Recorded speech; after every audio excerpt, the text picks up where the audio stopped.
Pernahkah kamu melihat patung rupang dewa, seorang pria tua dengan janggut panjang, mengenakan jubah pejabat atau pakaian Taois? Ia sering terlihat memegang sebuah pancing tanpa umpan. Kadang-kadang, ia juga memegang gulungan kitab, simbol kebijaksanaan dan strategi perang. Tapi, siapakah sebenarnya dia? Mengapa ia begitu dihormati dalam sejarah dan mitologi Tiongkok? Berikut, saya akan bercerita sedikit tentang dewa ini. Mari kita selami kisahnya. Nama dewa ini adalah Zhang Jia, juga dikenal sebagai Jiang Taigung, adalah seorang tokoh legendaris dalam sejarah dan mitologi Tiongkok. Ia terkenal sebagai penasihat militer yang membantu Raja Wen dan Raja Wu dari dinasti Zhou dalam menggulingkan dinasti Shang, yang kemudian mendirikan dinasti Zhou sekitar abad ke-11 sebelum Masehi. Latar belakang Jiang Jia. Menurut legenda, Jiang Jia lahir dalam keluarga miskin dan menjalani kehidupan sederhana selama bertahun-tahun. Meskipun berbakat, ia tidak mendapat kesempatan untuk menunjukkan kemampuannya. Selama bertahun-tahun, ia tinggal di gunung dan memperdalam pemahaman tentang strategi militer, politik, dan filsafat. Saat berusia sekitar 70 tahun, ia memancing di Sungai Wei dengan cara yang unik. Menggunakan kail lurus tanpa umpan, sambil berkata, "Ikan yang mau tertangkap akan datang dengan sendirinya."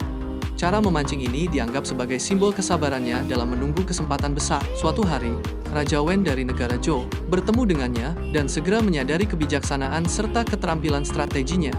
Raja Wen kemudian mengangkatnya sebagai penasihat utama. Setelah Raja Wen wafat, putranya, Raja Wu, melanjutkan perjuangan melawan dinasti Shang yang korup dan zalim di bawah kekuasaan Raja Zhou Xin. Jiang Jia memainkan peran penting dalam Perang Muye, 1046 sebelum Masehi, di mana pasukan Zhou berhasil mengalahkan dinasti Shang. Jiang Jia, dalam mitologi Feng Shen Yan Yi, dalam novel klasik Feng Shen Yan Yi, Jiang Jia digambarkan bukan hanya sebagai seorang ahli strategi, tetapi juga sebagai seorang murid dewa yang memiliki kekuatan supranatural. Ia mendapat tugas dari guru langitnya untuk membantu mendirikan dinasti Zhou, dan menobatkan para dewa baru setelah kehancuran dinasti Shang. Dalam kisah ini, Jiang Jia memimpin berbagai jenderal dan pendekar sakti, bertarung melawan pasukan Shang, yang juga memiliki sekutu dari dunia roh dan iblis.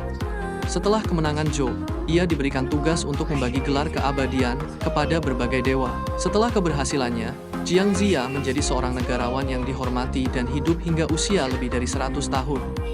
Ia dikenang sebagai pendiri sistem strategi militer dinasti Zhou, dan seorang tokoh yang mewakili kebijaksanaan serta kesabaran. Di kemudian hari, ia dipuja sebagai dewa keberuntungan dan pelindung para jenderal perang. Kuil-kuil didirikan untuk menghormatinya, dan namanya tetap dikenang dalam sejarah serta sastra Tiongkok. Jiang Jia adalah contoh klasik tokoh yang sukses di usia tua karena kebijaksanaan dan kesabarannya.